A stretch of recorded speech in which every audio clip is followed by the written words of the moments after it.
आगामी लोकसभेच्या निवडणुका महायुती एकत्रित लढणार आहे। भाजप आणि सेना युती असताना सातारा लोकसभा शिवसेनेने लढवली आहे। 1996 मध्ये हिंदूराव निंबाळकर हे शिवसेनेतून खासदार झाले होते। एक अपवाद वगळता ही जागा नेहमीच शिवसेनेकडे राहिली आहे। गतवेळी 4 लाखांहून अधिक मते शिवसेनेच्या उमेदवाराला मिळाली होती। एक अपवाद वगळता ही जागा नेहमी शिवसेनेकडे राहिली आहे। गतवेळी 4 लाखांहून अधिक मते शिवसेनेच्या उमेदवाराला मिळाली होती, त्यामुळे ही जागा शिवसेनेलाच द्यावी असा कार्यकर्त्यांचा आग्रह आहे। कार्यकर्त्यांची मागणी मुख्यमंत्री एकनाथ शिंदे यांच्याकडे पोहोचवणार आहे, अशी माहिती माजी मंत्री शिवसेनेचे संपर्क नेते विजय शिवतारे यांनी दिली। शिवसेनेच्या शिंदे गट पदाधिकाऱ्यांच्या बैठकीनिमित्त ते साताऱ्यात आले होते।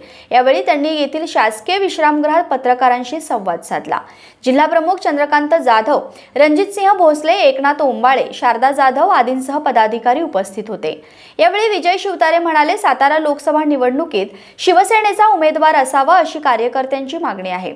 सध्याचे खासदार राष्ट्रवादीचे असले तरीही राष्ट्रवादीची ताकद विभागली गेली आहे।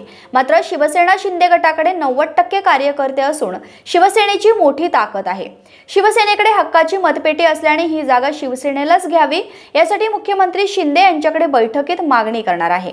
ही जागा कोणालाही मिळाली तरीही येथे महायुतीचा उमेदवारच विजयी होईल।